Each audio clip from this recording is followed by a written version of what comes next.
죄송하지만 지금 진심으로 우리 3분기 예산을 AI 망상 엔진에 걸자는 겁니까? 그게 시작이었습니다. 바로 그 한마디. 그날 이후로 내 머릿속에 흉터처럼 새겨진 바로 그 말이었습니다. 내 발표는 막 끝난 참이었습니다. 실제 데이터 벤치마크와 대시보드 시향까지 곁들여 깔끔하게 20분을 채웠죠. 몇 달간 내 본업 외에 자투리 시간에 조용히 개발해온 AI 기반 예측 도구였습니다. 분석가 6명의 간절한 기도까지 동원해야 겨우 돌아가던 누더기 같은 엑셀 모델들을 마침내 폐기 처분할 수 있는 세련되고 정확하고 저렴한 방법이었죠. 회의실은 조용했습니다. 좋은 의미의 침묵이 아니었죠. 귀가 화끈거리는 그런 종류의 침묵이었습니다. 그리고 웃음소리가 터져나왔습니다. 코로 짧게 킁하는 소리. 명문대 졸업장에 꼰대 마인드를 가진 김 부장이었습니다. 그는 테이블을 쭉 훑어보더니 자기가 특허라도 낸 듯한 가식적인 미소를 지으며 말했습니다. 포부는 고맙지만 우리는 망상에 돈을 걸진 않아. 그냥 그렇게 알아둬. 망상. 마치 내가 유니콘 농장이라도 제안한 것처럼 말하더군요. 나머지 임원들은 피냄새를 맡은 상어떼처럼 반응했습니다. 몇몇이 헛기침을 했고 누군가는 소매에 대고 기침을 했습니다. 인사팀 최 과장님은 서류 사이로 사라져 버리려는 듯 종이를 뒤적거렸습니다. 잠재력은 넘치지만 뱃대는 부족한 신입 데이터 분석가 박주임이 아주 잠깐 동정의 눈빛을 보내는가 싶더니 이내 월세라도 받아야 할 것처럼 커피 트레이에 시선을 고정하는 걸 봤습니다. 굴욕감은 한 번에 덮쳐오지 않았습니다. 블라우스 깃을 타고 하이힐 밑창을 뚫고 아무 일도 없었다는 듯 남은 회의를 집어삼킨 침묵을 통해 서서히 스며들었죠. 김 부장이 기존 파이프라인 투자 이야기로 화제를 돌렸을 때 나는 이미 화이트보드를 멍하니 바라보며 내 밤과 주말에서 몇 시간을 더 훔쳐올 수 있을지 계산하고 있었습니다. 아, 그리고 이 난장판에 더 깊이 들어가기 전에 잠깐만요. 저는 여기서 저만의 작은 세계를 하나씩 쌓아 올리고 있습니다. 만약 이 이야기가 당신의 그래, 바로 이거야 하는 부분을 건드렸다면 구독 버튼 한번 눌러주세요. 제가 그 회의실에서 인정을 갈구했던 것처럼 저도 꼼수 없이 산더미 같은 커피를 마셔가며 첫 구독자일만 명을 향해 달려가고 있거든요. 당신이 그 버튼을 클릭해주는 건 김 부장이 캐캐묵은 KPI 보고서를 보며 살에 들리는 걸 보는 것보다 더 짜릿할 겁니다. 어쨌든 나는 고개를 끄덕이고 아무 말 없이 노트를 챙겼습니다. 발표 자료는 빼고요. 이미 다 외워버렸으니까요. 인쇄된 자료는 청소부 아주머니를 위한 시체처럼 테이블 위에 남겨두고 나왔습니다. 엘리베이터를 타고 몇 주 만에 처음으로 미소를 지었습니다. 내 아이디어를 망상이라고 부르고 싶어? 좋아. 당신이 그 부정의 말들을 꾸역꾸역 삼키다 목이 맬 정도로 거대한 현실로 만들어주지. 그날 밤 나는 지루한 화상회의 중에 끄적였던 냅킨 스케치를 꺼냈습니다. 플로우 차트, 재미삼아 만지작거리던 로직 엔진, 무료 디자인 툴로 대충 만든 조잡한 UI, 술을 한 잔 따르고 삐걱거리는 낡은 노트북을 열어 새 폴더를 만들었습니다. 망상 AI가 아님 다음 3시간은 순식간에 지나갔습니다. 첫 데이터 입력 파이프라인을 설계하고 유통 및 물류 API에서 공개된 수요 신호를 가져오고 기본적인 신경망 모델 아키텍처를 얼기설기 엮었습니다. 예쁘지도 독점 기술도 아니었지만 온전히 내 것이었죠. 한편 회사에서는 재무팀이 컨설팅 회사에서 도입한 20억짜리 시스템을 베타 테스트하고 있었습니다. 단 한 번의 조정을 위해서 3주짜리 교육과 피를 갈아 넣어야 하는 그런 시스템이었죠. 나는 회사에서 새로운 가면을 쓰기 시작했습니다. 번아웃. 회사 생활이 이미 당신의 영혼을 엑셀 시트를 통해 빨아먹고 있을 땐 연기하기 쉬운 가면이죠. 추가 프로젝트를 피하고 기획회의에서는 정신적 여력이 부족하다고 호소했습니다. 아무도 의심하지 않았습니다. 박 주임만 빼고요. 일주일 후 그가 비상계단에서 나를 붙잡았습니다. 대리님이 발표하셨던 그 모델 사실 되게 그럴듯했어요. 제가 대리님 가정에 기반해서 몇 가지 수치를 돌려봤거든요. 나는 조용히 눈썹을 치켜 올렸습니다. 그는 어깨를 으쓱하며 말했죠.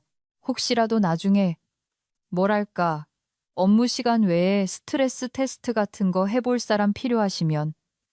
그렇게 씨앗은 싹을 틔웠습니다. 나뿐만 아니라 다른 누군가의 마음속에서도요. 김 부장은 그 회의실에서 내 아이디어를 죽였다고 생각했겠지만 그는 그저 아이디어에 이빨을 달아준 것뿐이었습니다. 세상이 모두 잠든 새벽 2시, 윗선의 가스라이팅에 지친 세상이 잠든 사이, 깜빡이는 주방 등 아래에서 코드를 짜는 것에는 뭔가 신성한 구석이 있습니다. 그렇게 시작되었습니다. 화려한 사무실도 엔젤 투자자도 없이 오직 나와 옆집 포메라니안보다 더 시끄럽게 헐떡이는 중고 노트북, 그리고 잠들지 않는 내 머리뿐이었죠. 영혼 없는 엑셀 노름에서 퇴근하고 나면 저녁을 먹고 내 형편에 맞지 않는 와인을 한 병 따고 다시 파이썬 스크립트와 텐서플로우 파이프라인, 지저분하지만 영광스러운 실험의 세계로 뛰어들었습니다. 정부 데이터베이스를 뒤져 경제 지표를 찾고 공개된 판매 데이터를 긁어 모으고 오픈소스 커뮤니티 크롤러를 이용해 새로운 여론 분석기를 만들었습니다. 모든 것이 덕지덕지 붙인 테이프와 끈기로 만들어졌죠. 회사 노트북에는 코드 한 줄, 아이디어 한 자락도 남기지 않았습니다. 비상용 이메일 계정을 파고 새로운 노션 계정을 만들고 심지어 수상한 쿠폰 사이트에서 아무 도메인이나 등록했습니다. 나는 가석방된 중범죄자보다 더 조심했습니다. 우리 회사 IT팀은 참견하기 좋아하고 지루해하며 김 부장에게 충성스러웠으니까요. 한 번의 실수만으로도 나는 데이터 보안 위험 인물로 낙인 찍힐 것이고 그건 내 커리어를 끝장낼 명분을 찾았다는 뜻의 회사 용어였습니다. 나는 모든 지출을 기록했습니다. 서버 호스팅비 2만 원, 백스페이스 키가 고장나 새로 산 키보드 15영원. 잠은 선택이지만 마라탕은 필수였기에 시킨 배달 음식 32,000원. 통장 잔고는 줄었지만 내 영혼은 다시 숨쉬기 시작했습니다. 그리고 몇 년 만에 처음으로 나는 살아있다고 느꼈습니다. 보여주기식 생산성이나 링크드인 자격증용 생산성이 아니라 진짜 무언가를 만들어내는 그런 느낌이었죠. 새로운 로직 한 줄 한 줄이 내 머릿속에 있던 그 도구에 가까워졌습니다. 낡은 가정을 되새김질하는 것이 아니라 인간 행동의 미묘한 차이를 적응하고 배우고 이해하는 예측 엔진. AI를 빙자한 말장난이 아니라 진짜 백이었죠. 한편 사무실에서는 회사가 제약회사 부작용 이름 같은 컨설팅 회사의 20억짜리 비대한 예측 분석 솔루션에 돈을 낭비하는 걸 지켜봤습니다. 도입 과정은 코미디였습니다. 우리는 7시간짜리 회의에 앉아 변혁 리더라는 사람들이 기초적인 회기 모델을 10개명이라도 전하듯 설명하는 걸 들어야 했습니다. 한 번은 시연 중에 컨설턴트가 자랑스럽게 시스템이 음력에 따라 판매량 급증을 예측할 수 있다고 보여줬습니다. 농담이 아닙니다. 나는 노트에 이렇게 적었죠. 보름달 성인용 기저귀 판매 급증. 아무도 웃지 않았습니다. 아무도 눈 하나 깜짝하지 않았죠. 그들은 고개를 끄덕였습니다. 김 부장이 말했습니다. 이거야말로 혁신이지. 나는 소리를 지르고 싶었지만 대신 미소를 지었습니다. 균열이 생기고 있다는 걸 알았으니까요. 그 시스템은 이미 첫 내부 마감일을 놓쳤습니다. 팀은 컨설턴트가 고려하지 못한 누락된 변수들을 채우느라 야근을 시작했죠. 재무팀은 실시간 대시보드가 6시간이나 지연된다고 조용히 불평하기 시작했습니다. 그리고 나는 그 느릿느릿한 재앙의 현장에 앉아 있었습니다. 내 집 컴퓨터에서는 내 도구의 미완성 버전이 조용히 윙윙거리며 돌아가고 있었죠. 아직 예쁘지는 않았지만 작동은 했습니다. 재고 현황과 소셜 트렌드에 따라 거의 실시간으로 예측을 수정했죠. 어느 날 밤 3주치의 수공예품 판매 데이터를 입력했더니 맞춤 제작 반려동물 유골함의 미니붐을 정확히 예측해냈습니다. 섬뜩했지만 무섭도록 정확했죠. 나는 더 이상 새로운 프로젝트를 맡지 않았습니다. 사람들이 어떻게 지내냐고 물으면 그냥 좀 번아웃이라서요. 아시잖아요 라고 대답하며 PPT 속에서 죽어가는 그들 자신의 유리알 같은 눈과 엄숙한 끄덕임을 지켜봤습니다. 반란은 요란하지 않았습니다. 불과 분노가 아니었죠. 조용하고 집중적이며 지하에서 발톱을 키워가고 있었습니다. 처음으로 누군가가 내 이름을 모른 채 내 도구를 사용했을 때 나는 거의 울 뻔했습니다. 나는 MVP 최소 기능 제품 혹은 한밤중에 땀으로 만든 최대 결과물을 막 업로드한 참이었습니다. 오픈소스 플러그인과 간절한 기도로 유지되는 싸구려 서버의 조잡한 UI를 통해 실행되었죠. 나는 예지몽 애널리틱스라는 가짜 스타트업 이름을 붙였습니다. 로고는 AI가 생성했는데 마치 운세 앱이 엑셀 시트와 하룻밤을 보낸 것처럼 생겼더군요. 소개도 사진도 없이 슬로건만 있었습니다. 더 스마트한 예측. 점쟁이는 필요 없습니다. 그러고는 키보드에서 손을 떼고 위스키 2잔을 따라 놓고 침묵을 기다렸습니다. 하지만 침묵은 없었습니다. 그날 밤 강원도 속초의 한 독립서점에서 가입하고 6개월치 판매 기록을 업로드했습니다. 연말 손님 예측과 틈새 공포소설 작가 사인본 재고 관리에 도움이 필요하다는 것이었죠. 내 도구는 3분도 안 되어 결과를 뱉어냈습니다. 2시간 뒤 답장이 왔습니다. 미쳤네요. 우리가 네이버 스마트 스토어 프리미엄에 내는 돈보다 훨씬 나은데요. 나는 그 이메일을 11번이나 다시 읽었습니다. 그러고는 서성거리기 시작했죠. 왜냐하면 당신이 당신의 작은 야생마 같은 아이디어를 또아 광야로 나설 때 아무도 말해주지 않는 것이 있거든요. 그게 성공했을 때 그건 승리감처럼 느껴지지 않습니다. 공황처럼 느껴지죠. 언제 터질지 모르는 불붙은 폭죽을 들고 있는 기분이랄까요. 더 많은 사업체들이 조금씩 유입되었습니다. 프리랜서, 소규모 물류업체, 심지어 경상도에서 주유소 4곳을 운영하며 주말마다 신라면을 과잉 주문하는 것을 멈추고 싶다는 아저씨도 있었죠. 농담이 아닙니다. 내 AI는 지역고등학교 축구 경기 일정과 연관된 패턴을 찾아냈고 경기 시작일에 맞춰 재고를 재분배하라고 제안했습니다. 그가 답장을 보내왔습니다. 사장님이 누군진 몰라도 사랑합니다. 감정적으로 나는 시소 위에 있었습니다. 한순간은 부엌에서 미치광이처럼 웃고 있다가도 다음 순간에는 폭탄이라도 되는 양비상용 이메일을 확인했죠. 누군가 시스템을 사용할 때마다 회사 변호사가 문을 박차고 들어와 기밀 유지 협약과 무단 IP 복제를 외치는 상상을 했습니다. 하지만 아무도 오지 않았고 사용자는 더 늘어났습니다. 그들은 기능을 요청하기 시작했습니다. 상품 군별 필터, 신뢰도 슬라이더 같은 것들이요. 나는 대부분의 밤을 새벽 3시까지 세우며 변경사항을 적용하고 버그를 수정하고 나를 진짜 회사처럼 보이게 만드는 허술한 FAQ를 작성했습니다. 사실은 타겟에서 산 추리닝을 입고 꿈과 위험할 정도로 높은 카페인 내성을 가진 여자 한 명이었지만요. 조용하고 이상하며 충성스러운 커뮤니티가 형성되기 시작했습니다. 그들은 서로의 피드백에 댓글을 달고 팁을 공유하고 시각적 대시보드는 언제 추가될지 물었습니다.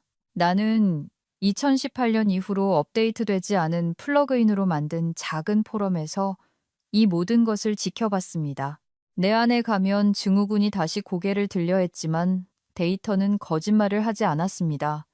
사람들은 이걸 좋아했습니다. 한편 내 직장이라는 서커스 천막에서는 현실이 불타고 있었습니다. 김 부장의 20억짜리 기업용 예측 솔루션이 3분기 계획을 완전히 망쳐버렸던 겁니다. 동남아 항만 지연으로 인한 국제 운송 차질을 예측하지 못했죠. 뭐가 예측했냐고요? 바로 제 것이었습니다. 재미삼아 물류 뉴스에 대한 커뮤니티 여론 기반 트리거를 코딩해뒀었거든요. 신라면 아저씨는 그걸 봤지만 김 부장은 조달팀에 소리 지르기 바빴죠. 사무실은 조용한 공황 상태에 빠졌습니다. 사내 메신저 채널은 긴급 편차 분석, 수동 데이터 검증 같은 용어들로 폭발했습니다. 그들은 4명의 다른 컨설턴트들을 불러 비상 전체 회의를 열었습니다. 그중 한 명은 화이트보드 앞에 서서 말했죠. 여기 계신 분들 중 혹시 대안 모델을 검토해 보신 분 있습니까? 나는 하마터면 소리내어 웃을 뻔했습니다. 대신 나는 회의실 뒤쪽에 앉아 탄내 나는 커피를 마시며 그들이 스스로 내린 안전한 결정의 늪에 빠져 허우적거리는 것을 지켜봤습니다. 그들은 망상에 돈을 걸기 싫어했죠. 알고 보니 현실이 훨씬 더 비쌌습니다. 내가 처음으로 오전 9시 전략 회의에 늦었는데 아무도 한마디 하지 않았을 때 나는 깨달았습니다. 나는 성공적으로 투명 인간이 되었다는 것을요. 해고되지도 그리워하지도 않는 그저 눈에 띄지 않는 존재. 나는 시스템의 균열 사이로 빠져나가는 여자처럼 그 상황을 이용했습니다. 게으른 게 아니었습니다. 전략적이었죠. 나는 그것을 에너지 보존 모드라고 불렀습니다. 한때는 색색의 차트와 불필요한 긍정으로 여러 부서가 참여하는 화이트보드 회의를 이끌었지만 이제 나는 마이크와 카메라를 끈 채 채팅창에 좋은 지적이네요 라고 타이핑하며 핸드폰으로는 예지몽 애널리틱스의 베타 피드백을 일괄 처리했습니다. 직장은 내 삶의 배경 소음이 되었습니다. 실제로 중요한 무언가를 만드는 동안 참아내는 주변 소음이었죠. 누군가 질문을 해올 때마다 왜 분기 계획을 주도하지 않느냐, 왜 예측 우수 사례에 대한 새로운 사내위원회를 거절했느냐고 물을 때마다 나는 한숨을 쉬며 기업 세계에서 가장 확실한 변명을 댔습니다. 요즘 좀 번아웃이 온 것 같아요. 업무 부담이 너무 심하네요. 쾅. 동정심 획득. 더 이상의 질문은 없었습니다. 기업의 번아웃이 가진 아름다움은 아무도 그걸 진짜로 해결하고 싶어 하지 않는다는 점입니다. 그저 인정하고 가짜 우려를 중얼거리고 자기에게 옮기 전에 서둘러 다음 주제로 넘어갈 뿐이죠. 나는 월급 받는 유령이 되었습니다. 월급은 매달 꼬박꼬박 들어왔고 건강보험도 유지됐죠. 사무실이 그 비싼 도구가 왜 수요를 18%나 빗나갔는지 허둥대는 동안 나는 주말을 바쳐 10배는 더 똑똑하고 살아있는 무언가를 위한 로드맵을 만들었습니다. 내 비밀스러운 삶에서의 작은 승리 하나하나가 연료가 되었습니다. 새로운 기능 요청 반영 완료. 오리건의 애완동물 용품 체인점에서 온 버그 리포트 2시간 만에 수정 완료. 유럽의 작은 도매 업체는 재고에서 드디어 희망을 보게 해줘서 고맙다고 연락해 왔습니다. 나는 그 문장을 5번 다시 읽으며 가슴 깊은 곳에서 불꽃이 튀는 것을 느꼈습니다. 희망이었을까? 복수심이었을까? 그리고 그 일이 일어났습니다. 예산조정회의에서 필기하는 척하며 링크드인을 훑어보고 있을 때였습니다. 예지몽 애널리틱스의 게시물에 좋아요가 눌렸다는 알림. 나는 얼어붙었습니다. 이름이 낯익었습니다. 작년에 우리가 제안서를 냈던 컨설팅 회사의 시니어 파트너. 김 부장이 내 프로토타입을 고급 엑셀 매크로라고 부르던 시절이었죠. 그 파트너는 내가 첫 버전을 발표할 때 그 방에 있었습니다.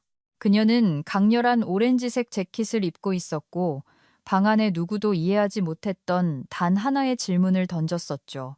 그런데 이제 그녀가 사진도 창업자 소개도 투자 유치 기사도 없는 듣보잡 스타트업의 게시물에 좋아요를 누른 겁니다. 손에 땀이 찼습니다. 나는 앱을 닫고 답이라도 있는 양바닥을 쳐다봤습니다. 그녀가 점들을 연결한 걸까? 커튼 뒤에 있는 게 나라는 걸 알까? 나는 그날 하루를 내가 남긴 모든 빵 부스러기를 의심하며 편집증적인 안개 속에서 보냈습니다. 슬로건이 내 원래 발표와 너무 비슷했나? 내부 자료에 썼던 문구를 재사용했나? 내 작은 베타 포럼에 누군가가 무심코 내 이름을 흘렸나? 그날 밤 나는 침대에 앉아 노트북으로 나 자신에 대한 신원 조회를 했습니다. 가짜 아이디를 구글링하고 링크드인 검색을 테스트하고 캐시를 지우고 시크릿 탭으로 로그인했죠. 아직 쫓기는 신세는 아니었지만 그림자가 움직이고 있었습니다. 누군가 저 밖에서 내가 하는 일을 보고 있었고 그들은 외면하지 않았습니다. 하지만 문을 닫거나 움츠러드는 대신 나는 짜릿함을 느꼈습니다. 처음으로 나는 두려움에 숨어 있는 게 아니었습니다. 나는 진짜 위험하고 모두가 원하는 무언가를 만들고 있었습니다. 그녀가 내 작업을 알아봤다면 그건 내가 나만의 망상 속에서 헛돌고 있지 않았다는 의미였습니다. 내 도구가 무게감과 울림을 가졌다는 뜻이었죠. 내가 더 이상 수비만 하는 게 아니라는 의미였습니다. 직장은 월급과 사원증일 뿐이었습니다. 하지만 내 진짜 일은 저 밖에서 숨쉬고 진화하고 있었고 중요한 사람들이 알아보기 시작했습니다. 김 부장은 언젠가 말했죠.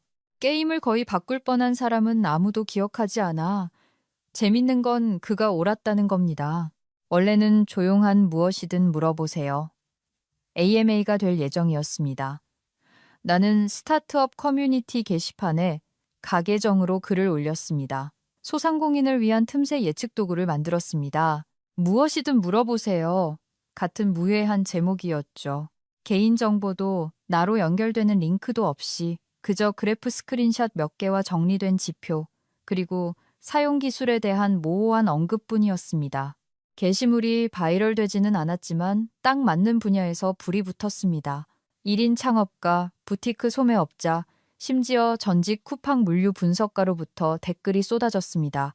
이게 우리가 처음부터 했어야 할 방식이야. 그리고 고객 확보에 대한 질문과 머신러닝 모델에 대한 토론 스레드 사이에 끼어있는 쪽지 하나를 발견했습니다. 창업자입니다. 비슷한 분야 초기 투자 경험 있습니다. 이야기 나눠보고 싶네요. 관심 있으시면 DM 주세요.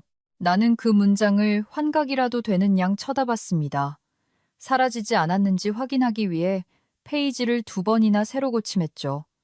첫 생각은 흥분이 아니었습니다. 맙소사, 이거 미끼 아냐? 김 부장이 드디어 오목이 아니라 체스를 두기 시작한 건가? 하지만 나는 클릭했습니다. DM을 보냈습니다. 우리는 통화했습니다. 통화는 짧았습니다. 그는 날카롭고 간결했으며 이미 감명받은 상태였습니다. 공개 데모를 테스트해보고 자신의 DEC 포트폴리오 회사의 재고 동향을 벤치마킹하는 데 사용해봤다고 했습니다. 깔끔하고 빠르고 의심스러울 정도로 운영 비용이 저렴하다고 평했죠. 그러고는 내가 마시던 차를 떨어뜨릴 뻔한 말을 했습니다. 프리시드로 1억 5천만 원 송금해드리죠.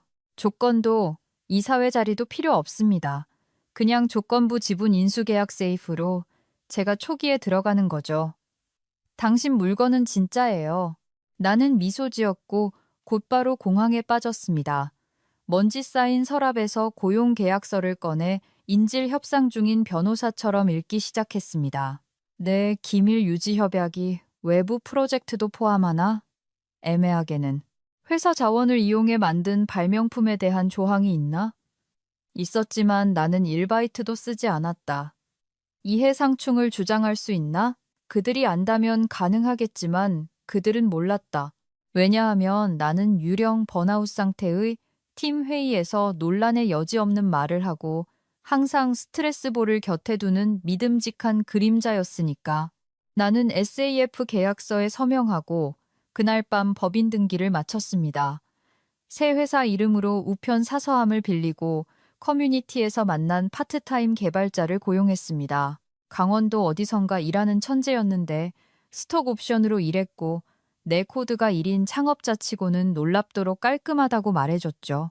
나는 그에게 대부분의 코드를 자정 넘어 분노와 남은 팟타이를 연료 삼아 썼다고 말했습니다. 그는 그럴 것 같다고 했습니다. 진짜 현금이 생기자 진짜 압박이 찾아왔습니다.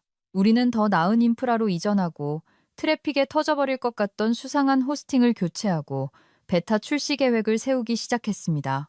그 개발자는 일주일도 안 돼 스마트 스토어 연동 플러그인과 결제 시스템을 추가했습니다. 나는 알고리즘으로 만든 자전거를 타는 아이를 보는 자랑스러운 엄마처럼 책상에 엎드려 울었습니다. 한편 여전히 내 본업인 아수라장에서는 고장난 예측 시스템이 이제 공개적으로 불타고 있었습니다. 매출은 목표 대비 14% 미달했고 마케팅팀은 다음 분기에 무엇을 홍보해야 할지 갈피를 못 잡았으며 재무팀은 예측 인프라 재평가라는 제목의 정중하지만 위협적인 슬라이드를 돌리기 시작했습니다. 나는 어디에 있었냐고요? 피해 복구팀에 배정되었습니다. 김 부장은 마지막 희망이라도 거는 듯 나를 타이거 팀에 던져 넣었습니다. 이제 우리가 솔루션 중립적 입력 구조로의 전환을 꾀하고 있으니 내가 쓸모 있을 거라 생각한 거죠. 그건 우리 비싼 장난감이 고장났으니 누가 이걸 의도적인 것처럼 보이게 만들어줘 라는 뜻의 시체 같은 회사 용어였습니다. 그래서 나는 회의에 앉아 내가 API 호출 3번과 작동하는 신경망으로 대체할 수 있는 엑셀 시트를 비싼 컨설턴트들이 역설계하는 것을 조용히 지켜봤습니다. 한 임원은 임시 수동관리 워크플로우를 만들자고 제안했습니다. 나는 중얼거렸습니다. 그러니까 엑셀이요? 그는 웃지 않았습니다. 나는 고개를 끄덕이고 필기하고 아무것도 제안하지 않았습니다. 이 모든 것을 하는 동안 내 2번째 화면, 사내 메신저와 가짜 스프레드시트 뒤에 숨겨진 화면에서는 예지몽 애널리틱스가 5명의 신규 유저를 온보딩하고 첫 90만 원짜리 월간 구독 계약을 체결하는 것을 지켜보고 있었습니다. 그중 한 명은 뉴저지의 와인 유통업자였는데 대시보드가 거의 신들린 수준이라고 했습니다. 나는 아무에게도 말할 수 없었습니다. 아직은, 하지만 내 안에서 나는 더 이상 생존하고 있는 게 아니었습니다. 칼을 갈고 있었죠. 화요일 업계 전문지에 기사가 실렸습니다. 사무실의 눅눅한 커피 첫 모금과 4분기 마감일에 대한 수동 공격적인 이메일 사이의 시간이었습니다. 예측 업계의 다크호스, 인디 리테일러들이 극찬하는 AI 툴, 창업자 이름도 배경 스토리도 없이 그저 예지몽 애널리틱스 대시보드에 세련된 스크린샷 하나만 있었습니다. 내 대시보드, 초기 사용자의 링크드인 게시물에서 가져온 것이었죠. 기사는 그것을 충격적으로 직관적이고 민첩하며 비대한 기존 업체들에게 신뢰할 만한 위협이라고 평했습니다. 2번째 문단을 읽다가 숨이 멎었습니다. 그 기사는 물속의 피냄새와 같았습니다. 몇 시간 만에 우리의 작은 익명문의 메일함이 불타올랐습니다. 대부분은 호기심 많은 고객이나 조심스럽게 흥분한 부티크 브랜드들이었죠. 하지만 한 통의 메시지, 그 메시지는 내 손가락을 마우스에 얼어붙게 만들었습니다. 안녕하세요, 예지몽팀. 저희는 초기 단계 기술 평가를 진행 중이며 귀사 제품의 간단한 데모 시연을 요청하고 싶습니다. 가능한 시간을 알려주시기 바랍니다. 블루닷 애널리틱스, 블루닷, 그들, 우리 회사의 가장 큰 직접적인 경쟁사, 더 크고, 더 빠르고, 더 악랄한, 작년에 우리 시니어 리드 2명을 빼간 바로 그 회사, 김 부장이 비꼬는 투로 돈만 많은 우리 사촌이라고 부르던 바로 그 회사. 나는 스푸핑의 흔적이 없는지 이메일을 2번 확인했습니다. IP 주소를 3번 확인했죠.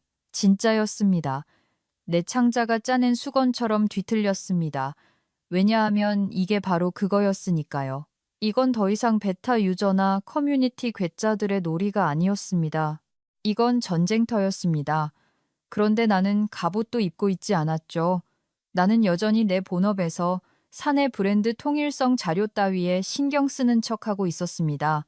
나는 가짜 스케줄링 링크를 사용해 통화를 잡고 모든 것을 클라라라는 가짜 창업자 별칭으로 처리했습니다. 웹캠도 로고도 없이 오직 음성과 화면 공유뿐이었죠. 내 목소리는 전날 밤 5만 원을 주고 산 AI 변조기를 통과했습니다. 억양을 감추기 위해 톤을 약간 낮추고 억양 전환 토글을 켰죠. 통화가 시작되자 블루닷에서 3명의 남자가 들어왔습니다. 긴장되고 정중하며 포식자 같았죠. 첫 번째 남자는 기술 용어로 나를 코너에 몰려고 했습니다. 지연된 입력창에 대해 어떤 종류의 순환 학습률 조정을 실행하고 있습니까? 나는 진짜처럼 들릴 만큼, 그를 혼란스럽게 할 만큼만 대답했습니다. 저희는 베이즈 변동의 시간 가중 드롭아웃 평활화를 사용합니다. 다운스트림 가변성 전반에 걸쳐 오차 한계를 4% 미만으로 유지하죠. 기술적으로는 사실이었습니다. 또한 기술적으로는 내가 싸구려 와인에 취해 있을 때 발명한 것이기도 했죠. 2번째 남자는 협상가였습니다. 독점 라이선스를 검토해보고 싶습니다. 그는 이게 당연한 수순이라는 듯 차분하게 말했습니다. 그는 모호하게 수억 원대 그리고 10억 원대의 숫자를 제시했습니다. 그 톤은 이건 관대한 제안이야. 우리가 널 묻어버리기 전에 받아들여 라고 말하고 있었죠. 나는 독점 계약은 고려하지 않는다고 말했습니다. 커뮤니티 기반의 베타 개선에 집중하고 있다고 말했죠. 정중하게 꺼지라고 말했습니다. 화면이 잠시 조용해졌습니다. 그러고는 누군가 말했죠. 알겠습니다. 다시 연락드리겠습니다. 나는 통화를 끊고 즉시 재활용 쓰레기통에 토했습니다. 품위는 0, 공황은 1. 그럼에도 나는 후회하지 않았습니다. 왜냐하면 다음 날부터 시작됐거든요. 회사에서의 속삭임, 사내 메신저, 회의에서의 언급. 혹시 이 예지몽 애널리틱스라는 거 들어본 사람 있어? 요즘 꽤 잘 나가는 것 같던데. 한 임원이 중얼거렸습니다. 우리 소규모 고객들을 뺏어가고 있다는 소문이 있어. 김 부장은 한마디도 하지 않았지만 그의 손가락이 테이블 위에서 긴장하는 것을 봤습니다. 누군가 내가 읽었던 그 기사 링크를 전달했습니다. 김 부장은 틈새 시장인 듯이라고 무시하는 투로 답장했지만 나는 그를 그 자신보다 더 잘 알았습니다. 그는 땀을 흘리고 있었습니다. 왜냐하면 그는 그 대시보드를 봤기 때문입니다. 그가 비웃으며 씹다 버린 껌처럼 던져버렸던 발표 자료의 슬라이드였을 때 그는 그것을 봤습니다. 이제 그것이 이빨을 드러내고 돌아온 것이죠. 이메일은 새벽 2시 13분에 도착했습니다. 태평양 표준시 어딘가에서 찍힌 타임스탬프였죠. 나는 리셀러를 위한 새로운 온보딩 플로우를 작업하느라 깨어 있었습니다. 미지근한 차를 마시며 심장 박동 모니터라도 되는 양 스트레스를 받으며 사용자 피드백을 확인하고 있었죠. 알림이 울렸을 때 나는 거의 무시할 뻔했습니다. 그러다 제목을 봤습니다. 인수 제한 기밀 긴급 응답 요망. 발신인은 블루닷 애널리틱스의 시니어 파트너였습니다. 데모 통화를 했던 바로 그 남자, 거만한 미소와 함께 푼돈을 제안했던 그 사람이었죠. 하지만 이건 푼돈이 아니었습니다. 뷔페였죠. 그들은 수백억 원대의 인수를 제안했습니다.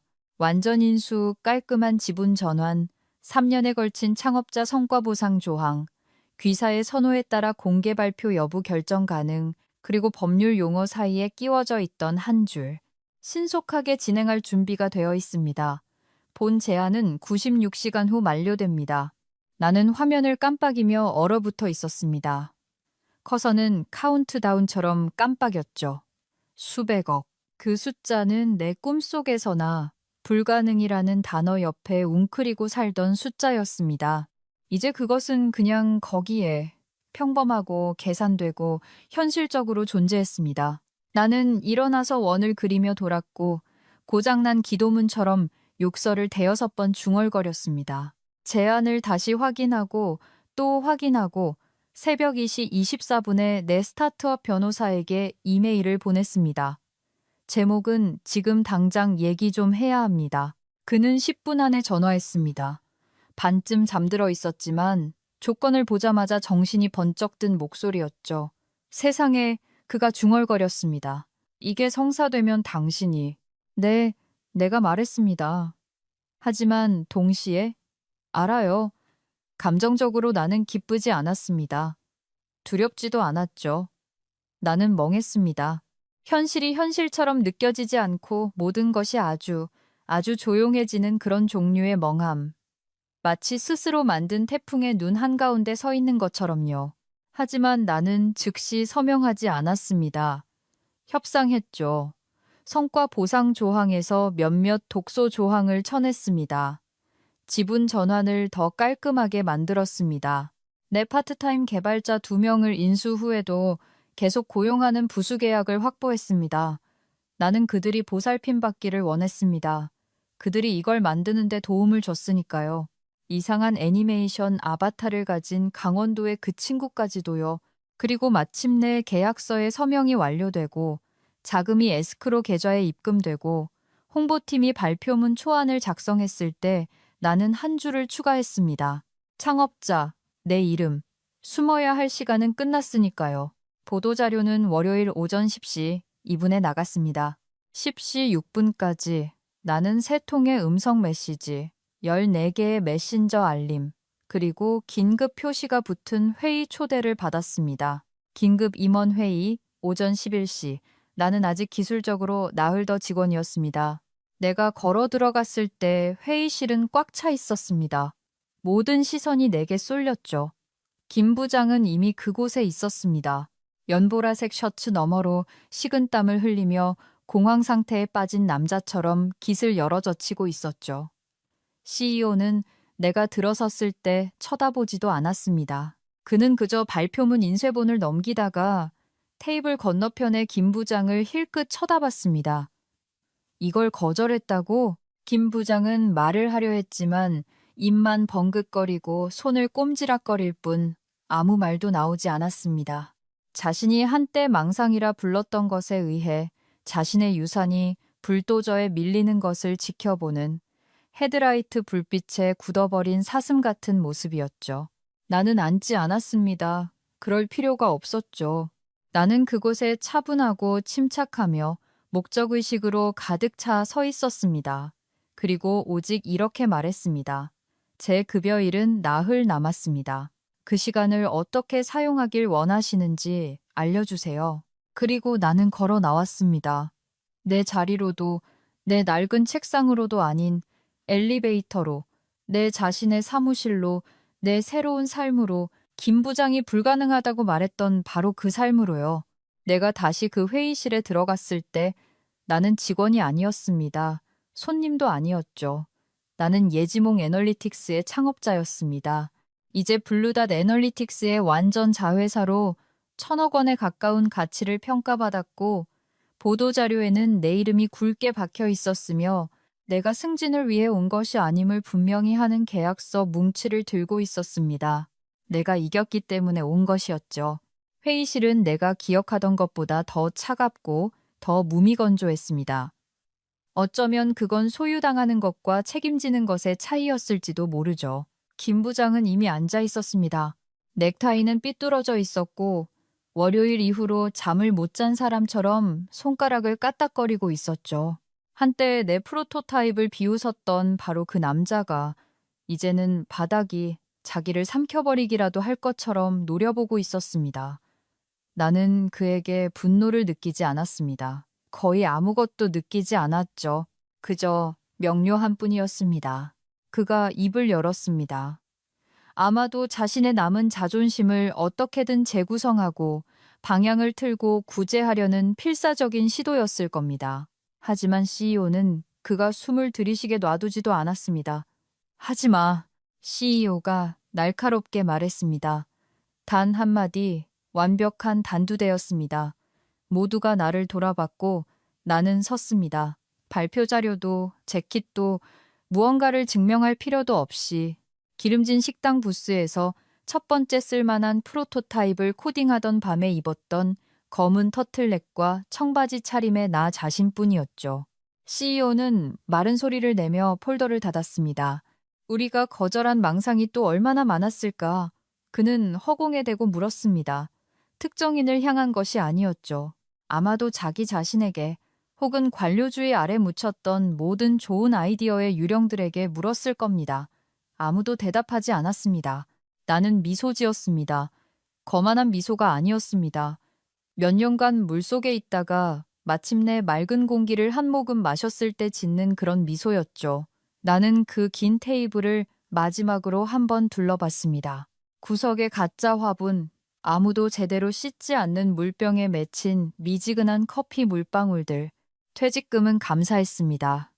나는 부드럽지만 분명하게 말했습니다. 그 돈 덕분에 초기 몇 달간 서버비를 낼 수 있었어요. 몇몇 사람들이 숨죽여 웃었습니다. 한때 조용히 나를 믿어주었던 신입 분석가 박주임이 고개를 푹 숙이고 시선을 피하는 것을 봤습니다. 아마 자랑스러웠거나 혹은 그저 충격을 받았거나 그러고는 나는 돌아서서 회의실을 나와 건물을 나와 이미 기다리고 있던 검은 차에 올라탔습니다. 이 모든 것이 올 줄 알았다는 듯이 시동을 걸고 있었죠. 도시 반대편 내 이름이 걸린 새 사무실은 이미 윙윙거리고 있었습니다. 화이트보드는 가득 찼고 로드맵은 그려졌으며 내 팀은 의욕과 카페인으로 충전되어 있었죠. 우리는 새로운 고객을 온보딩해야 했고 기능 개발 스프린트를 끝내야 했고 다음 주까지 호주에서 베타 버전을 출시해야 했습니다. 김 부장. 그의 이름은 다시는 거론되지 않았습니다. 그의 운명은 기업의 엔트로피였습니다. 아마 재배치되었거나 사임했거나 혹은 클릭 한번 받지 못하고 스크롤되어 지나가는 또 다른 링크드인 업데이트가 되었을 겁니다. 그는 무관해졌습니다. 하지만 나는 다시는 투명 인간이 되지 않았습니다. 여기까지 함께 해주신 휴게실의 전설들이여 감사합니다. 더 많은 대환장 파티를 원하신다면 구독해주세요.